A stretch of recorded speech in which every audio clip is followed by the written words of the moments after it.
Good evening, everybody, from Doug Dimmadome. The Red River Shootout was this week, baby. And we had a good time. It was a Texas revival out there in Dallas, man. So we had a whole heck of a lot of fun. And it was a great week 7. We got an awesome show set up for you guys tonight. I am Boss Man. That is Hammer for Biscuits and SEC Live. We are so glad that you are here with us tonight. As always, everybody, before we get started, sign up here, biscuitsandsec.com/newsletter. We write a newsletter each and every Monday and Friday during the season. Everything that you need to know about what's going on in the SEC, you can find it right there in the Morning Biscuits newsletter. Free to sign up. So just go to biscuitsandsec.com/newsletter and make sure that you're signed up and getting all the best news around the SEC and around college football and around SEC athletics. Written by myself on Mondays, Hammer on Fridays, and sometimes we switch off. But anyway, also tonight we are sponsored by the Steer Agency. Thank you to those guys for sponsoring the show. We got a ton to get into, but Hammer, first of all, how are you doing tonight, man?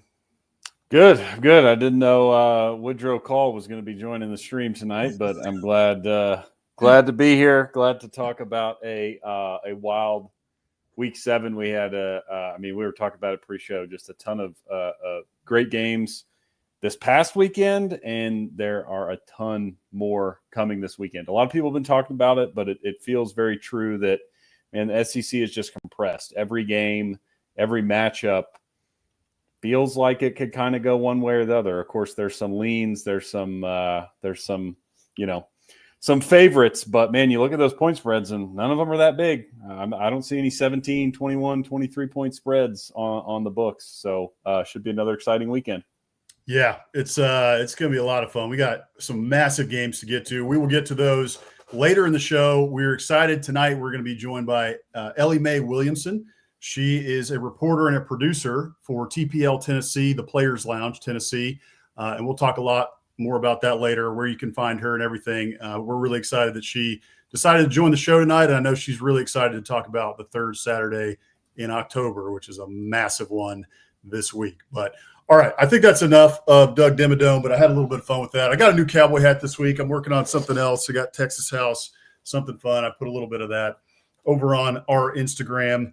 If you aren't following us there, be sure to go follow us at Biscuits and SEC across our social media platforms. And with that said, Hammer, let's get right into it. Let's start with the actually, let's switch it up for a second, because we did talk about this pre-show. We wanted to add this really quickly before we got into the games. There was a huge firing in the Big Ten on Sunday that was somewhat of a surprise, but also to some degree kind of not. James Franklin out at Penn State, and he had overall a really good record there at Penn State, but also a good record in the Big Ten. But overall, his record in big games was just absolutely, frankly, atrocious. And that's it. That's what ultimately got him, other than the fact that they started losing games that they shouldn't have, and that this year was supposed to be the year that they were supposed to go to the national title and finally win one, and that's not going to happen. So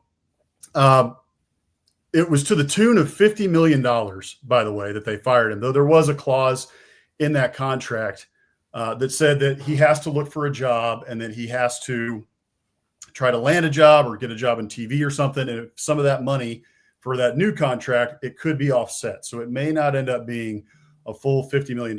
Either way, James Franklin is a really rich man, and I think that I am going to be seeing him in Cabo real soon. And I made up this little video that you may have seen on social media, but I think it's worth showing here.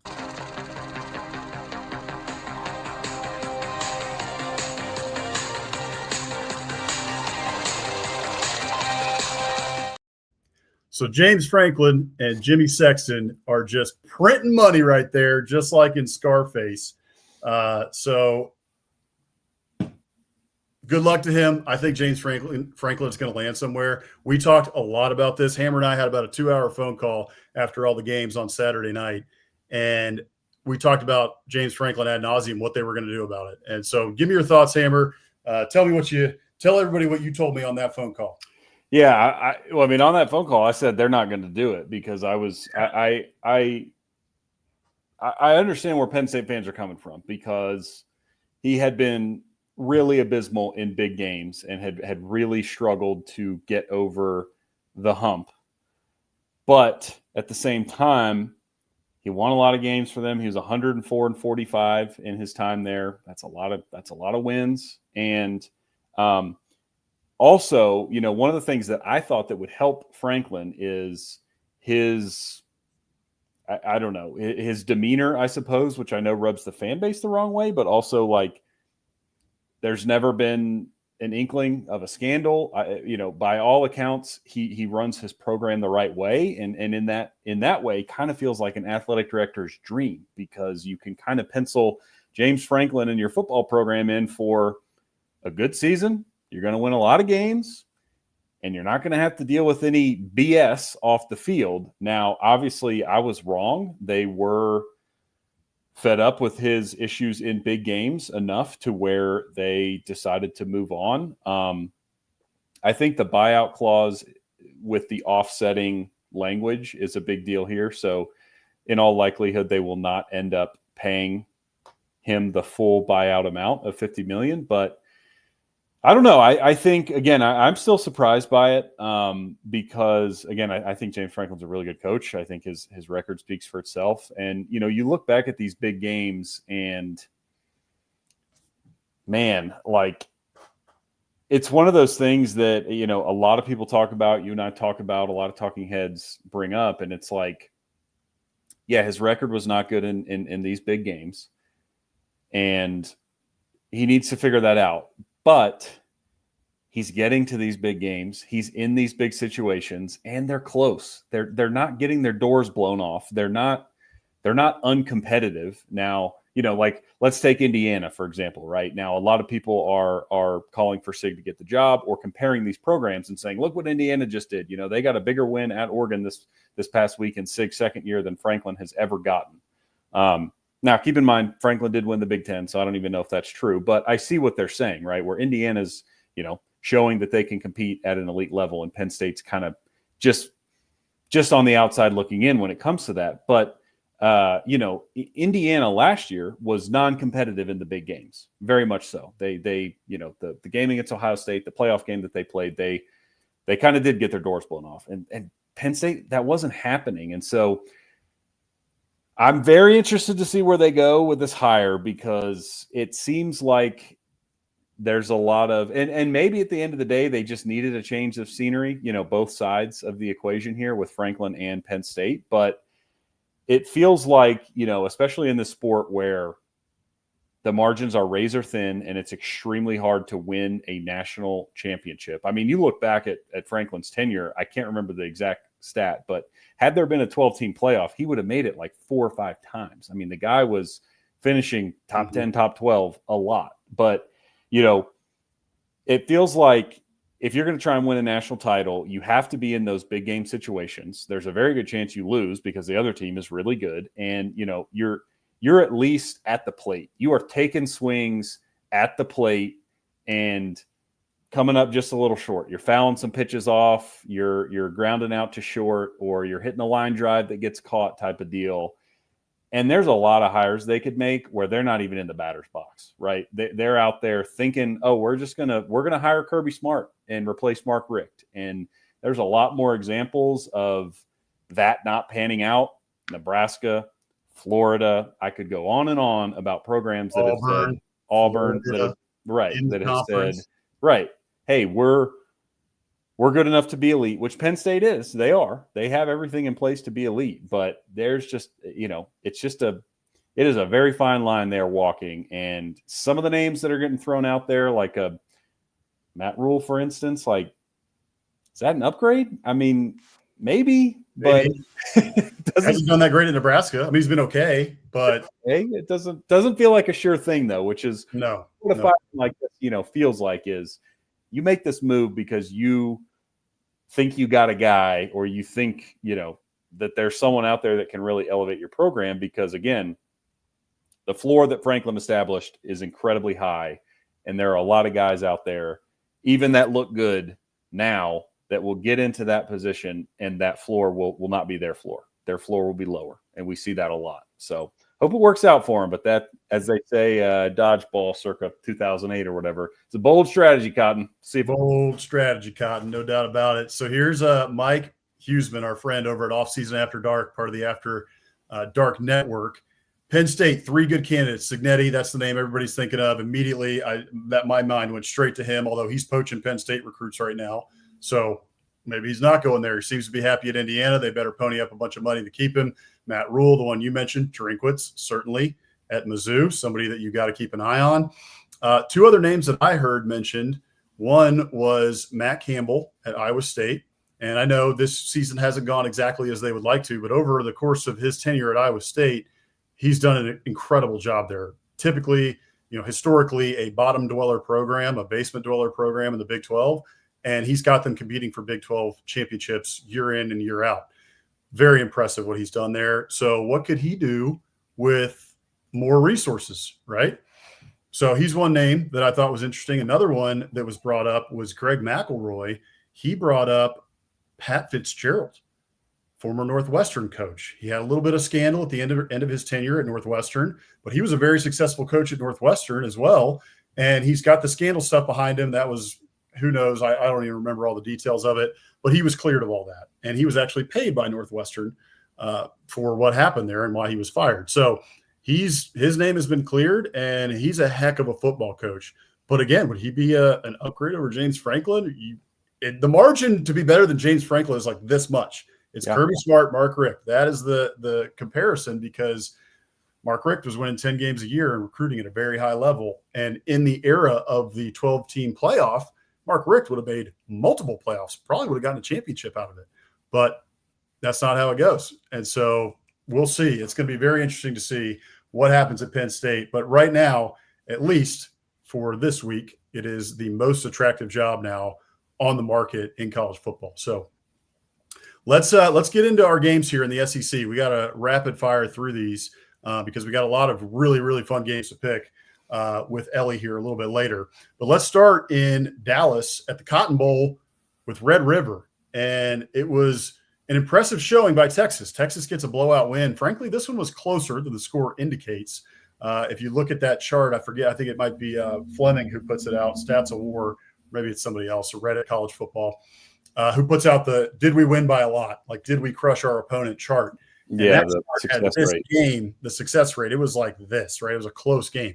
Texas's offense, meh again, but they do enough to win. Arch Manning looks a little bit better against an Oklahoma defense, this Oklahoma defense, which is really stellar. But Oklahoma defense did plenty to win. John Napier, he wasn't healthy, man. You could see it in the way that he was spinning the ball. Everything was just a little bit off. He got out to a hot start, and then it kind of cooled off, and you could just tell it was off, and that Texas was trying to make them one-dimensional. So, what were your takeaways from this one?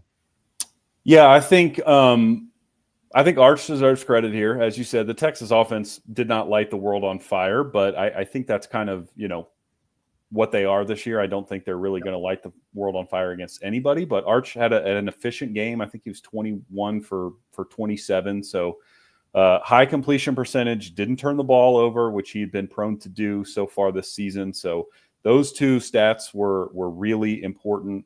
Texas kind of got the run game going. It was clear that they were missing Quintravion Wisner when he was down with that hamstring injury. He came back in this game and didn't light the world on fire. I mean, Oklahoma's a good defense, but he found enough room on the ground and in the run game to give Arch a little bit more space back there, a little bit more space in the secondary, because Oklahoma actually had to respect Texas' run game.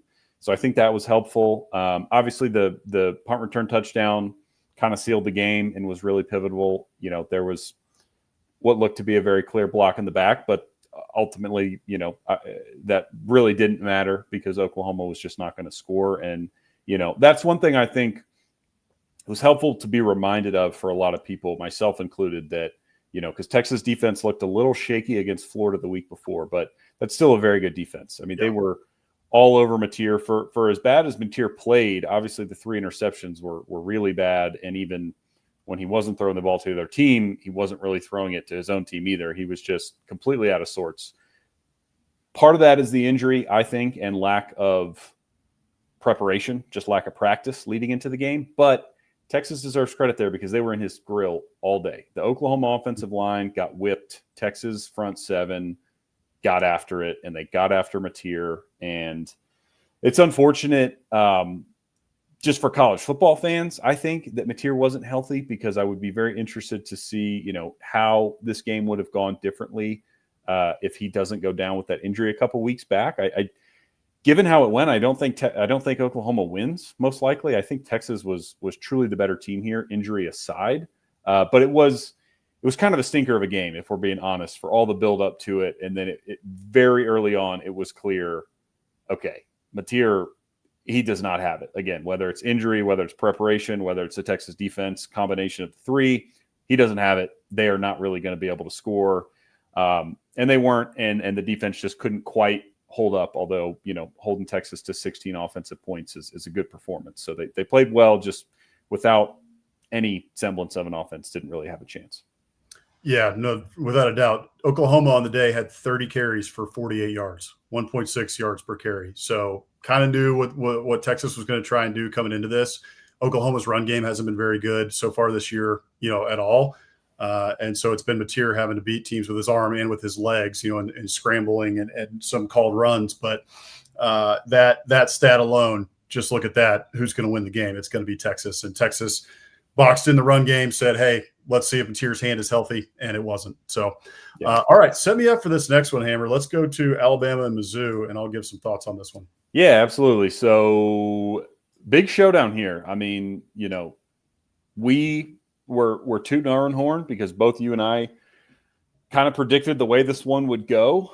We both said a field goal win from Alabama. Ty Simpson's the difference, and that's kind of how it played out here. Missouri, I thought, acquitted themselves quite well. Their defense was getting after Simpson. Offensively, they weren't amazing, but scored 24 points and found ways to get in the end zone. And then the Tide offense, again, similar to what we said, it was a lot of Ty Simpson. Like that 4th and 8 was a just gutsy play call, unbelievable throw. They get down on 4th down later on that drive again. And, they're up 3 at that point, trying to put the game away and convert 2 4th downs on the road, and they get it done. And so, yeah, just what are your thoughts on this one, I guess, for both teams? I think certainly my takeaway is, Missouri, nothing to hang your heads about, just lost to a really good team in a hard-fought game. And then for Alabama, it's just like, man, all right, like they keep winning these ball games. They look really good. Well, I mean, Emily Grace McWhorter, our guest from last week, she talked a lot about it, right? She's really embedded with that program, understands what's going on there. And she talked about how, Kalen DeBoer and this team, the mentality is very different, and they haven't forgotten week 1. And it seems like that's what's going on here. Like that, all the criticism and everything, and, all this talk about DeBoer, the awkward press conference after the FSU loss. It seems like Kalen DeBoer inside that locker room has gotten them right, and they look like a completely different team than they did in week 1. Grubb, DeBoer, Simpson, all on the same page with Jam Miller in there. Like this looks like a really solid offense. And I know, they scored 27 points here, and you if you're a Tide fan, you'd love them to score more, but a win is a win. And if you go on the road in the SEC and get a win, that's all you can ask for, especially against a good Mizzou team. That was the takeaway I had, was Alabama is a very good football team, and this team is going to challenge for an SEC title in a conference this year where there's no absolute number one alpha, right? We've got like 4 or 5 teams at the top that are really going to just be spinning all year round and just beating each other up, trying to get to Atlanta and then trying to get to the college football playoff. Alabama's going to be one of those teams in the mix the entire time. Caden Proctor, the wrinkle with Caden Proctor, I like to call him Weapon X at this point. We got to come up with some nickname for him. The big fella getting the ball. He's got to get in the end zone. I can't wait for him to get in the end zone. But that's been a lot of fun to watch. But Alabama's going to be in this thing to the end. Missouri is a really good team. Like we thought that they were a good team coming in, but they hadn't been fully tested yet. Okay, they beat South Carolina. They looked pretty good in that game. But this Alabama team is much better than South Carolina. So how good are they? Well, they played them all the way to the end, and they had them on the ropes up to the last drive. There was a couple things that didn't go their way. The fake punt doesn't go their way. The 2 interceptions late in the game, don't go their way. So, but Bo Pribula played a very good game, and Alabama did do a good job taking away the run. Ahmad Hardy didn't have as good a game as he's had, up to this point, being the best running back up to that point last week in the SEC. So credit to the Alabama defense on that, getting those turnovers and stopping Ahmad Hardy. But my takeaway was these are 2 really good SEC teams, and it was a fun game to watch. Yeah, no, I'm totally on board. What real quick, we'll get one more quick hitter in here. Washington State, Ole Miss, what the heck was that? I mean, I'll say just briefly, it feels like Ole Miss is prepping for Georgia. Totally overlooked them. Yeah, but look ahead. Let me know what you thought, because that was not a game I anticipated even discussing on the show. Well, of course not. I didn't think we'd have to talk about it at all. I didn't even think we'd have to write it in our recaps. If you guys want to hear our thought, in-depth thoughts on it in all these games, go to biscuitsandSEC.com, and we've got our recaps from week 7 up there. But we had this game in the other category. Like, we're not going to cover this one. It was a 33.5-point spread, and Wazzu covered it easy. Wazzu has been blown out by multiple teams this year, including North Texas. And so I thought Ole Miss was just going to crush them. I didn't really take too much away from this, truthfully. Trinidad Chambliss, his stat line was very good, but definitely his worst game thus far in his Ole Miss career. They got the win. I really don't take a lot away from it because of what you said. Look ahead game, also a sleepy kick, 11 a.m. kick, in Oxford. So I think it was just one of those things where you get caught sleeping, and Lane Kiffin needs to get it right. He needs to be on them. That can't happen ever again. But we're looking ahead. Georgia obviously was, on their mind, and that sleepy kick just got to them. Yeah, I think so. I think yes, it's puzzling because I didn't watch much of the game, because I wasn't anticipating it being good. By the time it was, I was watching a bunch of other games and I caught bits and pieces. But, ultimately Ole Miss gets the win, and then I go and look at the box score, and I'm kind of like, man, it doesn't even look like they played that bad. Like, Right. So I probably should have done a full rewatch to dive in. But I think if anything, maybe you kind of put a little on the defense for giving up 21, but even that's not that bad. I don't know. It just felt like a very weird game, weird result. And I don't read a ton into it because I think we're going to find out a lot about Ole Miss this coming weekend. So I think that's right. Well, hey, we also talk about Lane Kiffin is good for a stinker or two every single year. So if you're an Ole Miss fan, hope that this is one of those stinkers and they still got to win. So we got one of those off the board. Maybe he's got one more, hopefully not this year for Rebs fans, but some really big ones coming up soon. All right, let's dive in here to Auburn and Georgia, which was just – I mean, I don't even know where to begin on this one. There's a lot of different storylines in this. You had Clapgate with Kirby calling the timeout. They get a free play out of it because the refs overturn it, say, oh, he was just talking to the clock. There was an Auburn safety who was clapping. So I don't know what to believe. Was Kirby lying? Was he not? It does look like very obvious on the TV copy. He's doing this, and they showed it a lot on ABC or ESPN or whichever it was on. But other than that, you also had the touchdown that was overturned. He crossed the pylon, would have been 17-0 Auburn. They would have been rolling, taken off the board. So to some degree, you can blame this one on the refs, but also at the same time, Auburn had like 3 yards in the second half. I think it was like 15 total yards in the second half, which is just ridiculous. So, give me your thoughts on this game. And just another one that's tough for Hugh Freeze. Auburn fans are getting pretty darn restless. Yeah, look, like you said, I think the refs, this was a very poorly officiated game. I don't think there's any way around that. However, my takeaway was just yet again, Auburn finds ways to lose football games. And you brought it up. And I think this is the most, this is my takeaway, regardless of whether that was a touchdown, wasn't a touchdown.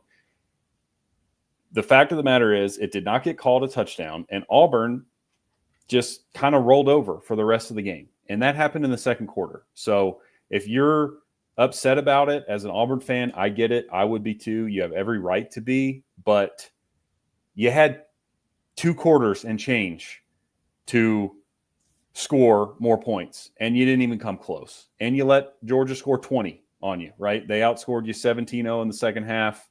20-0 after that, after that whatever, goal line stand, touchdown taken off the board. Again, say whatever you want. I don't even care if you think it's a touchdown, but you just can't go into a shell like that. And I think it's emblematic, unfortunately, of the Hugh Freeze teams at Auburn. And frankly, they're just not mentally tough. They find ways to lose games, not win games. And we've been talking about this as two Aggies here about A&M doing that for years and years and years in the past, where you feel like you're close because Auburn's close. You feel like you're close. And then, something happens and you find ways to lose games. And that's what Auburn does. And they did it again in this game. And if you want to say the refs played a part, fine. You had 2 quarters and change to get back in the end zone, to kick a field goal, for goodness sakes, and you couldn't even do it. So, again, the Hugh Freeze side of it, we've been saying it all season. The offense is the problem. A night game at home, you give up 20 points to Georgia and you score 10. I mean, what are we doing? It's week after week after week. The offense is terrible, and I don't know what to say anymore about it, frankly. And for Georgia, they're a tough team. They're a flawed team, but they are tough, and that's a mentally tough team. That is a team that if you beat them, they are going down swinging, and you're going to get their best effort. They might make mistakes. They're not perfect. They're not as talented as they once were, but they are hard to beat. And if you give them opportunities, and if you turtle up and go into your shell, they will take advantage of that, and that's what they did. Yeah, that's the truth. So we're not going to have time to get to LSU and South Carolina or Tennessee and Arkansas, but both of those games were close. LSU, again, offense looks a little bit worrisome. They keep getting wins. Their defense looks great. Offense, still a little bit of a worry. Garrett Nussmeier's health, I think he's just going to be battling this all season. South Carolina, they're on like 4-8 watch, 5-7 watch. This could go south really, really quick. Tennessee, surprising, they get the win, but hey, Bobby P, man, Bobby P, that guy, he's going to be pulling tricks out of his bag all season. He had Tennessee on the ropes this weekend. Yeah, definitely, no doubt, Mike. We won't do it to you, man. Yeah, at least not tonight. We're just we'll talk smoke in the chat, and we'll talk to you tomorrow night about it. But all right, let's get to one more game here. Let's talk Aggies, Florida, and then we'll get Ellie in here in a minute or two. But just some takeaways from A&M and Florida. I mean, looks like Billy Napier, there's reports he could be done by this weekend. Looked like it might have been the final nail from the Aggies, putting it in the coffin of Billy Napier in the Billy Napier era at Florida. Aggies also look like one of the better teams in the SEC. They're in the upper echelon there. They just keep winning, man. And it doesn't look amazing, but they keep getting it done, and that defense looks salty. Yeah, defense looks great. We talked about it and put some stuff up on social media, but they held Florida to 1 of 10 on third down. Their last three games, all SEC teams are 2 of 33 combined on third down. So Elko and that defense are really rolling. Cassius Howe leads the SEC in sacks. He had another one in that Florida game, despite looking like he was getting held about every play. So Aggies defense is really good. Their offense, like you said, is kind of somewhat inconsistent, but still producing quite a bit. I mean, they're just very explosive. So even if their drives may not always be pretty, or they've got some 3 and outs here and there, they're putting up points. And Florida's a good defense, I think. I think this was just kind of we talked about it leading into it, like sort of a revert to the mean for Florida. I don't think they're that good of a team. They have talent, but they're just not putting it together. They put it together against Texas. Felt like either that's really a turning point or that's kind of the last gasp. And in hindsight, it was probably a last gasp because the offense didn't look very good. The defense, gave up 34 points. I mean, they were just outmatched. A&M was the better team. Yeah, I think that's the truth. So, all right. Hammer, do you hear that? I think it might be football time in Tennessee. No, it's not. Yes, it is. It's what? That's really football time in Tennessee.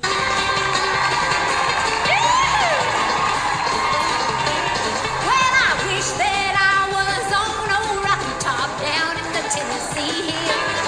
'Cause there ain't no smoke on Rocky Top. Ain't no telephone bill. All right, man. It is time for our guest picker for week 8.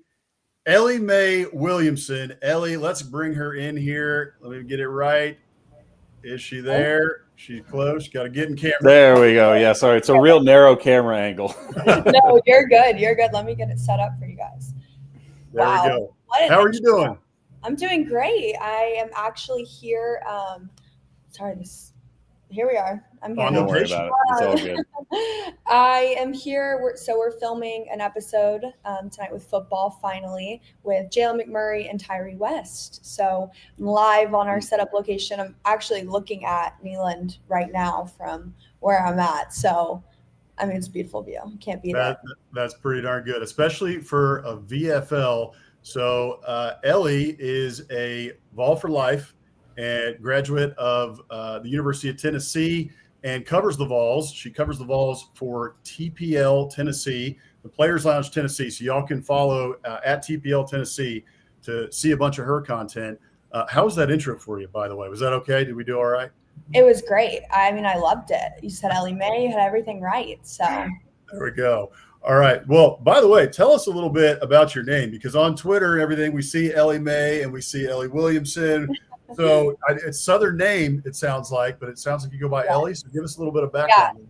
So yeah, you know, Southern names are family names. So my great grandmother, her first name was May, and she grew up off of 109 in Middle Tennessee, and then later right outside of Nashville. So Elizabeth May is what I got from my family. And then funny story. So I was born on the first day of full pads for high school football in Georgia.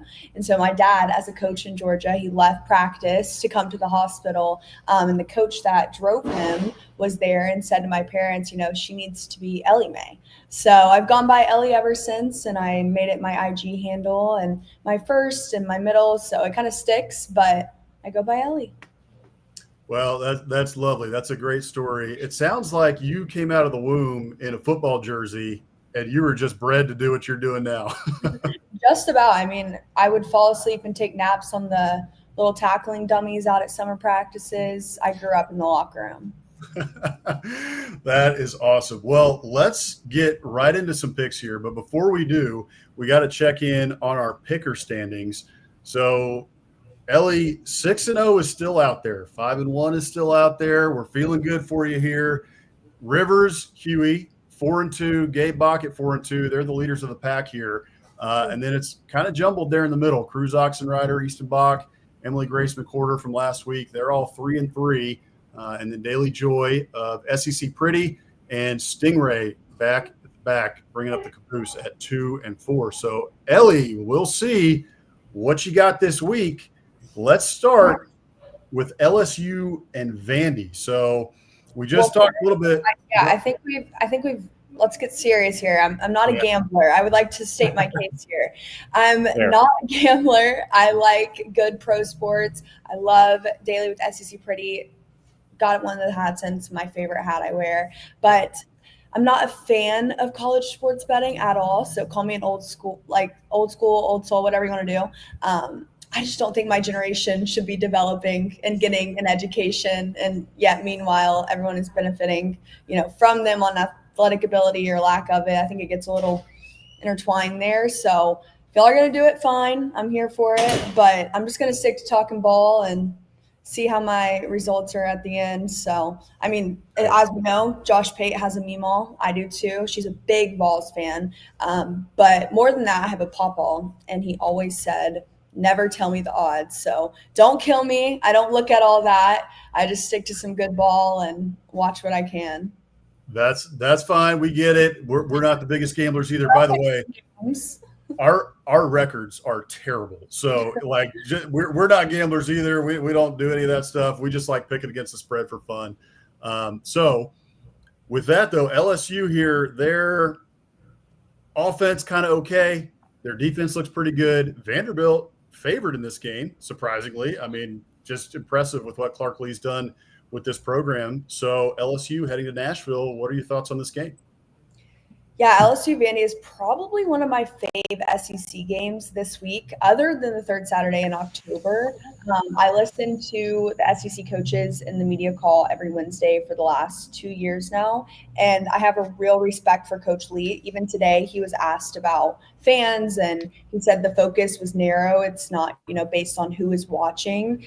They're there to win. And I think, funny story, I met him at Media Days, and so I actually was his first ever TikTok. So he'd never done TikTok before. And I asked him, and he's just very much a Vanderbilt guy, if there's any way to describe that. Like, it is a perfect match there. And he is for sure a mastermind at getting what is wrong fixed. And I think coming off a loss to Bama, he will for sure, have what they need to be fixed, went in, working and stopping the offense. And I think if they cover, they'll be set to give Diego a shot to run his style. I mean, he's handled the SEC just fine so far. But let's see this response. Again, LSU is not an easy team. So, LSU, again, doesn't want to lose in Nashville because that is embarrassing. I think for so long, Vanderbilt's been the little brother school. Even, being at Tennessee, they were always the little brother school. And so, they don't want to be embarrassed, for that storied program. But if Vanderbilt can handle the run game and cause some disruption there, I think Broadway will be singing, which is what they need. I'm with you. So I think what I'm hearing is you're picking Vandy in this game. I'm going to have to pick Vandy. And I never thought I'd ever say that, ever. But like I said, like what Diego Pavia and what Clark Lee are doing at that program, I think there's no other way. Like, you've got to pick them. I'm with you. Hey, this is a good team. They're not a joke, that's for sure. And Diego Pavia has been playing very well. We'll see what happens. I think that's a good pick. Hammer, take us into the next one. Let's go OU South Carolina. Yeah, so Ellie, you brought up, Vandy coming off a loss, needing to rebound at home. Both of these teams are coming off losses. South Carolina, a lot of losses, unfortunately. Oklahoma, their first loss a week ago, goes on the road, kind of a sleepy 12:45 start time in Williams-Brice. What are your thoughts here? Do you think Oklahoma can rebound? Do you think South Carolina has any life left? I'm very curious to get your read on this one. Yeah, if it wasn't in Williams-Brice, I would say easy Sooners without a doubt. But, I still have flashbacks from being at that stadium when we lost our season a few years ago. So It is October, and I'm going to go back to Josh Pate here. But I think Josh Pate has like a Cocktober trademarked. So, I don't want to say that will matter. I don't want to say that's going to matter. We'll bleep it out. Yeah, they always get like a sneaky win late, and this may be it. So I'm going to be honest, I need to watch Oklahoma more. I'm still not as good at knowing them, being that they're now new to the SEC, but I respect the tradition here. And I don't know.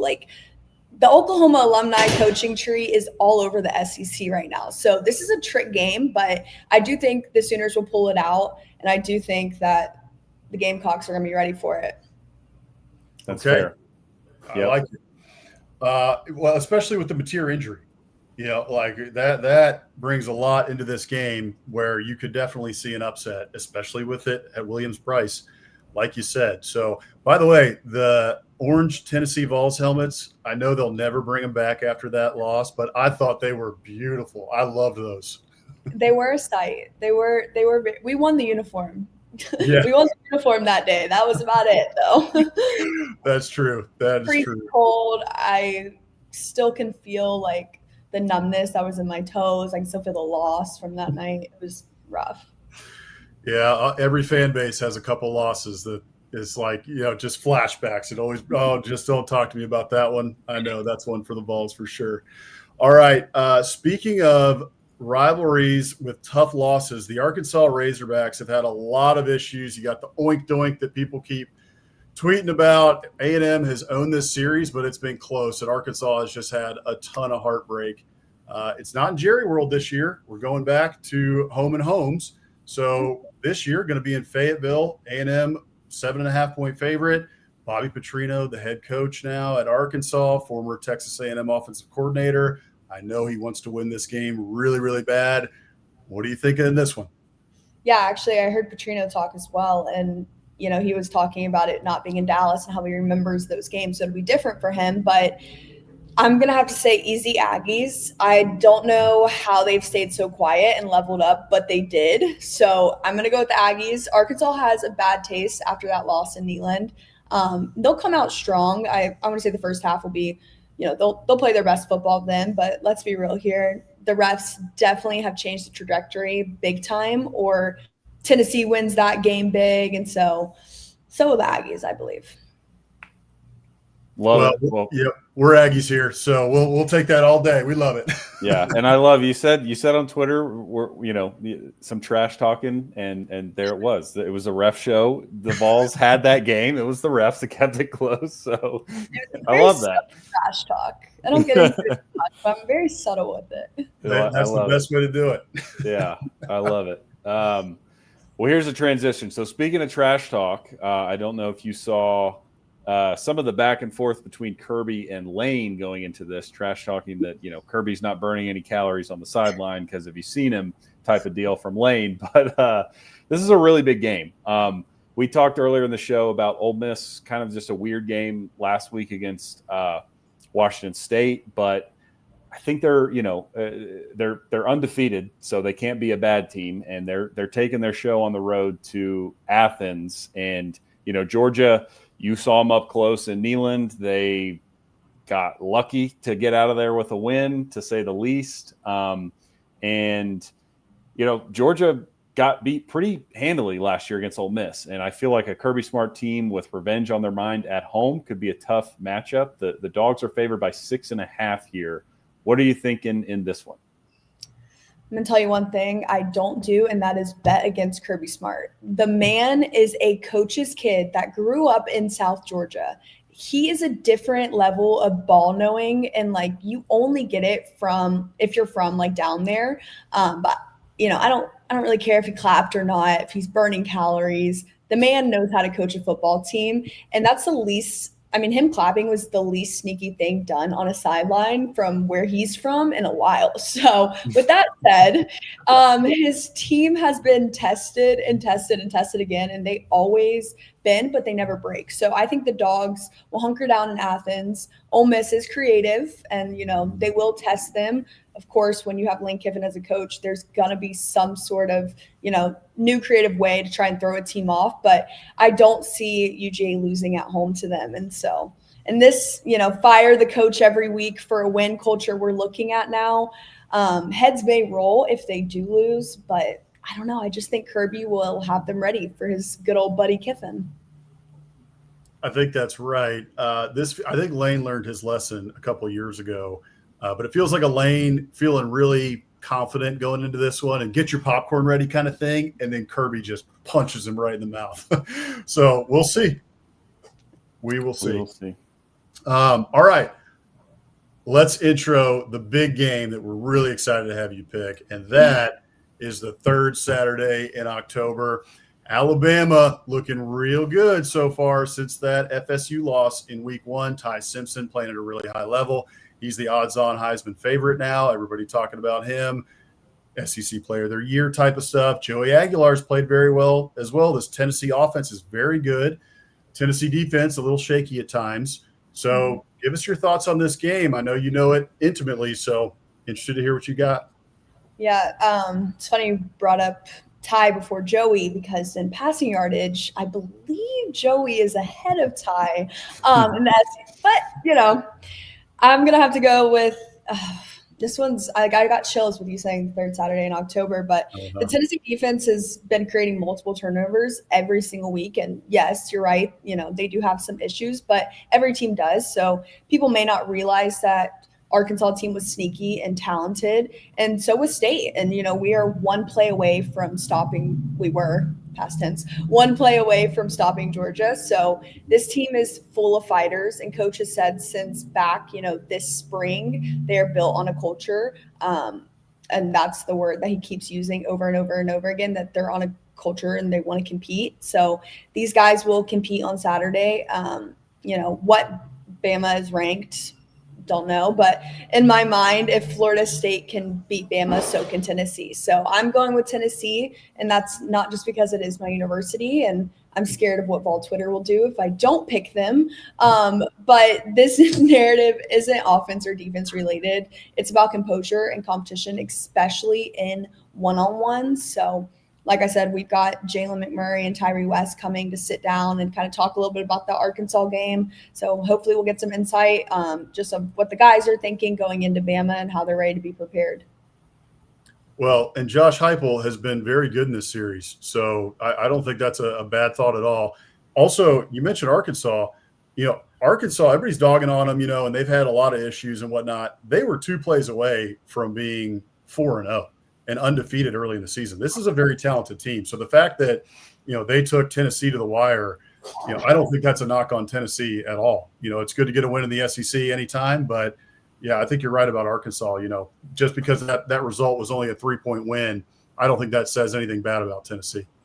Yeah, and Heupel's been saying, a culture of competition has been his focus. So I think going into this week, the preparation has been very, anal detailed for every little thing on what they can do to fix their mistakes from last week and go into this game with an open mind. So I'm excited. I'm nervous. I'm excited. Don't think I've been more nervous for a game, maybe the Georgia game, but third Saturday in October, it's a tradition like no other. So can't wait. No doubt about it. All right, Amber, take us into Mizzou Auburn. Yeah. So our last game here, man, another weird one at Jordan Hare. I don't know if you were listening.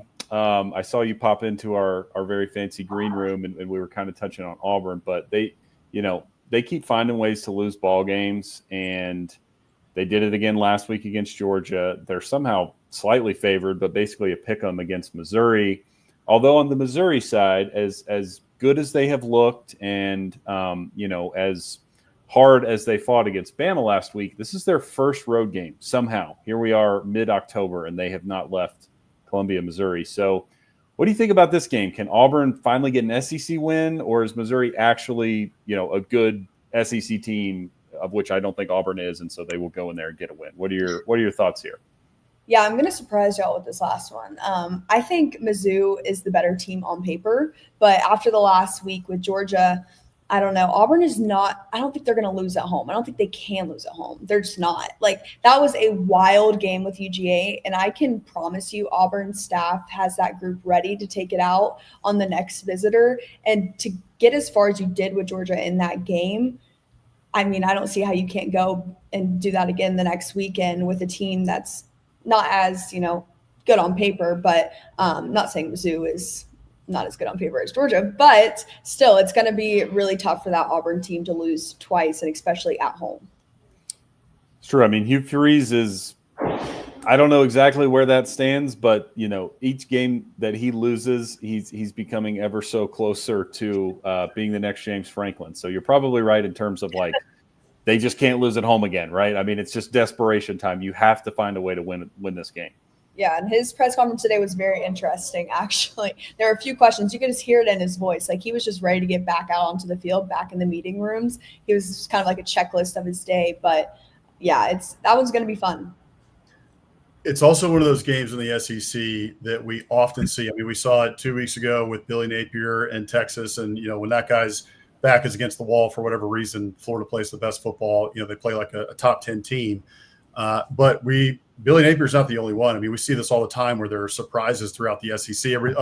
They're terrible. That team's not good. That team's bad. And then the next week they come out and they surprise everybody and get a massive win. And the fact that it's in Jordan Hare, we've talked about it a lot on the show. Everybody knows all about it. The prayer at Jordan Hare, the kick six. There are ghosts in that stadium. Yes. So, it's Nick Saban said that place is cursed. I believe on College Game Day last week, he was like, that place is cursed. I don't care what it is.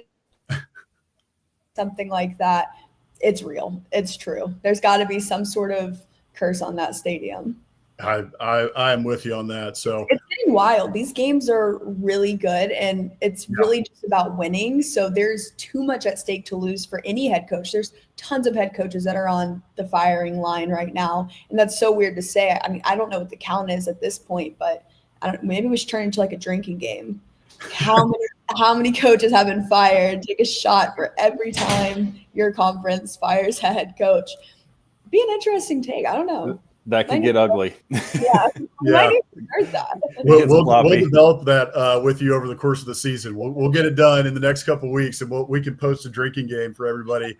Yeah, and there was not a lot of coaches that were fired last year, and so it was like this year, okay, maybe this year, and it's already starting, right? Not only in the SEC, we might get another one next week. There's been reports Billy Napier may be done finally in Florida, but we'll see. And Jordan Hare, back to that. Aggies, we know all about the ghosts in that place. That place is for sure cursed. Every time we go in there, I'm like, oh, geez, really? Do we really have to go to Auburn? Like, it doesn't matter how bad they are either. Yeah. All right, Ellie, before we get you out of here, we want to ask you, we ask all of our guests this, your favorite biscuit spot or your favorite homemade recipe. Maybe it's your mama's biscuits or something. Let us know what your favorite biscuit spot is. Maybe you got one in Knoxville. Yeah, so my papa used to make homemade biscuits with Martha White flour. So there's that. But I grew up with those, so it's kind of hard to beat that when you go anywhere else. But now that I live in Knoxville, I have two places that I rotate for brunch. First one, Ruby Sunshine has an Eggs Benedict on a biscuit called the OG, and it's the best place to get a biscuit, I would say. If you're like, I think Cade Phillips on our basketball team, he was just on our podcast, and he had mentioned Ruby Sunshine being the best brunch spot he's ever been to. So I'm going to have to steal that one, but also Cafe 4. It's more of like a dinner lunch spot, but it's for sure a traditional biscuit with sausage gravy. That on a Sunday after a Tennessee win, it is heavenly. I mean, it's on the patio in the fall too, so you got like the crisp air going. It's just in Market Square. It's perfect. You can't ask for anything more. I love it. Beautiful. I was actually in Knoxville a couple weeks ago, and I'm glad you brought up Ruby Sunshine because that was the first time I'd ever been there. I didn't know what I was doing, but I did find Ruby Sunshine on Market Square, and I went there Sunday morning after church for some brunch, and it was phenomenal. I think every meal just comes with a biscuit. I had the shrimp and grits, but there was, of course, a biscuit on the side. My fiance got the Eggs Benedict on the biscuits. It was phenomenal stuff. So I'm glad that a true Knoxville native or Knoxville resident such as yourself can vouch for Ruby Sunshine because I was impressed. No, it is probably one of the best like brunch spots I've been to here so far. Second to maybe Cafe 4. It's a close tie there, but nothing beats Papa's biscuits. Nothing will ever beat those. That's the Naturally. truth. The homemade recipe, yeah, that's the best for sure. Emily Grace McWhorter last week, she was telling us she had a homemade biscuit recipe that included 7-Up and a ton of butter. And I know that sounds crazy. The look on my face was like, what are you talking about? Yeah, it makes sense. No tanginess, I guess. But, I mean, hey, I'm willing to try it. I'm trying to finagle that recipe from her, but the folks who did it might gatekeep it, which is fair. I would get that. Yeah. But, all right, Ellie, thank you so much for joining us. Everybody, if you don't follow Ellie Williamson, go follow her on Instagram and on X at Ellie_May_. And then you can also follow her work on YouTube, Ellie, the Players Lounge Tennessee, or all of her work as well at the Players Lounge Tennessee at TPL Tennessee on YouTube. So, Ellie, it was a pleasure having you on tonight. Thank you so much for joining us. Good luck to the Vols this weekend. Thank you so much. Okay. See you down the line. Bye. See ya. Bye. Okay. All right. Everybody, that was Ellie Mai Williamson. Thank you so much to her for joining the show. That was a lot of fun picking the Week 8 games. And as we went through, my gosh, what a slate of games in the SEC. And there's still 2 more on the docket that we didn't even get to. So, it'll be a fun one on Saturday, without a doubt.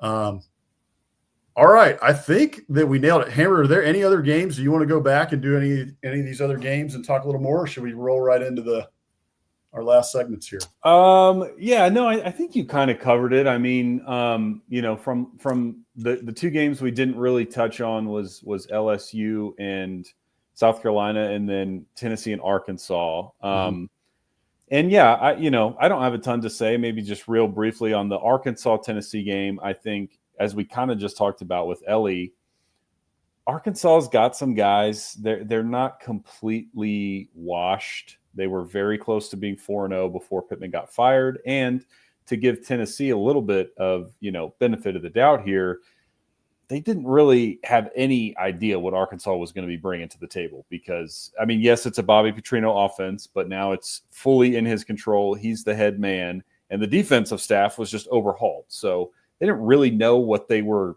looking at when Arkansas showed up on Saturday. And they got the win. Mm-hmm. And, the offense played pretty well, scored 34. Defense forced 3 turnovers. Yet again, Arkansas cannot take care of the football. So that turns out wasn't just a Sam Pittman issue. But, not a ton to take away from that other than, Arkansas is still very frisky. And I think Tennessee, as Ellie said, Tennessee has flaws just like everybody else in the league does. So they're not unflappable. And then the LSU, South Carolina, you kind of hit on it. I don't even know anymore. It seems like those two teams in particular have played the same game 4 weeks in a row, where LSU's defense, no matter who they're playing, plays very well. Their offense doesn't play very well. South Carolina, Lenore Sellers is just running for his life every week. So, it kind of looked like the same game I've seen 5 different times already. Just, deja vu. They finally played each other. And how many games can LSU win 20-10? No kidding. Yeah, not a ton more to add, but feel free to add anything else there that I missed.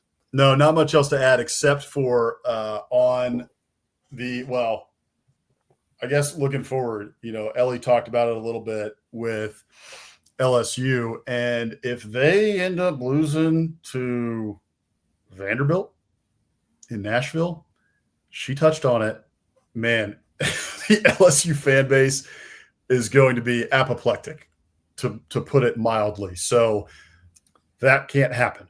And we'll see. Vandy is a good team. Vandy could very well pull this off. We talked about this pre-show. Vandy against Alabama was in that game. The score made it look more of a blowout than it really was. And a couple Vandy turnovers at inopportune times. You get the scoop and score that was turned over.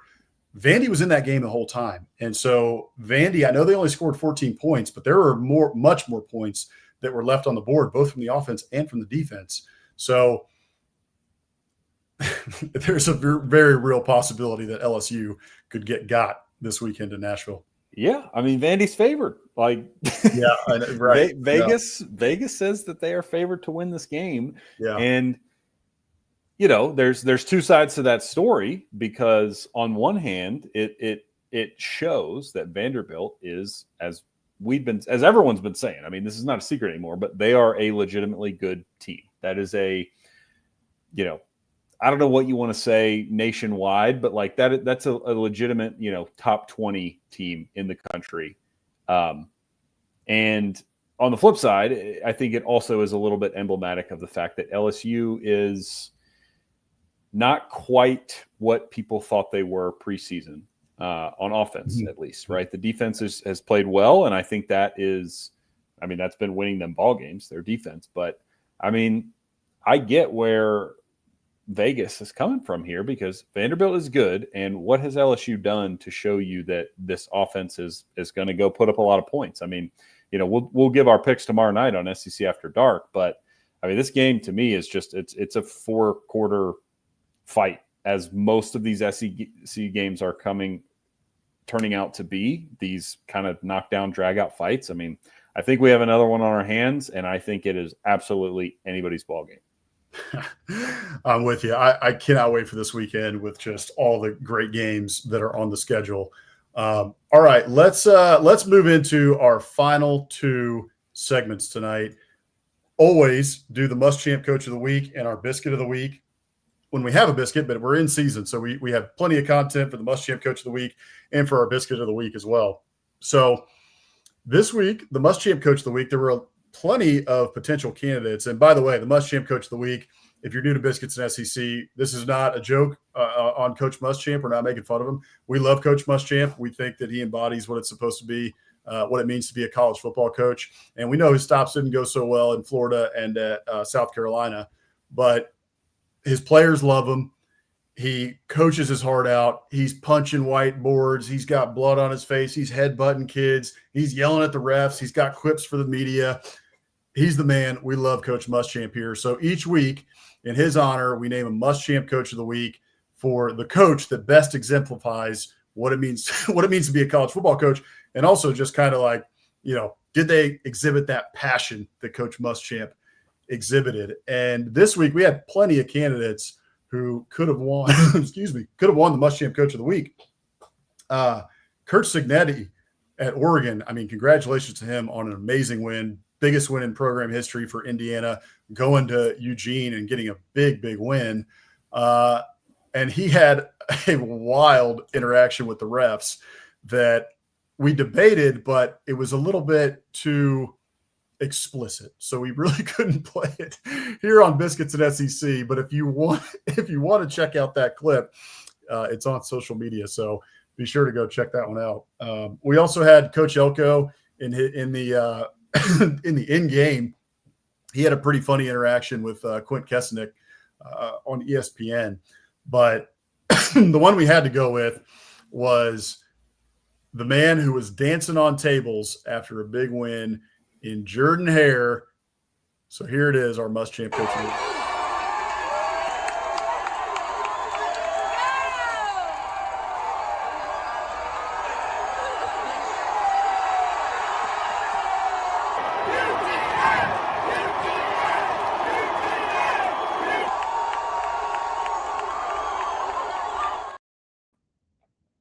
Congratulations to Kirby Smart, a good friend of Coach Muschamp there. Coach Muschamp still does a little bit of work with the Georgia program. So Kirby Smart, I know Clapgate, Auburn fans could be mad about that.